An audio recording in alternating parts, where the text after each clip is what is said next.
BJP ক্ষমতায় কেন্দ্রে আসার পরে তারা এজেন্সি ছাড়া কোনো কাজ বোঝে না। ইডি সিবিআই লাগিয়ে ভোটটা মানুষকে ভয় দেখিয়ে ভোট নেওয়ার চেষ্টা করে, তাতেও সফল হয়নি।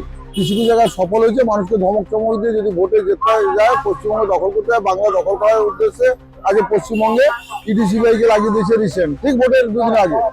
এসব রাজনীতি, তো ওরা এই রাজনীতির জন্যই এরাই করছে। বিজেপি সরকার যা উল্টা পাল্টা যা কিছু করছে ওরাই তো করছে, দিয়ে মিথ্যা মিথ্যা কথা প্রচার করছে, এইসব আর কি। আর আমাদের দিদি এত উন্নয়ন করছে করছে, আমরা দিদির পক্ষেই আছি। এটা তো একটা চক্রান্ত হয়েছে, বুঝলেন তো। কেন্দ্রীয় সরকার এবং যাতে কেন্দ্রীয় সরকার চাইছে, হ্যাঁ, যাতে এই রাজ্য সরকারকে ফেলে দেওয়ার, এই সমস্ত হচ্ছে আর কি।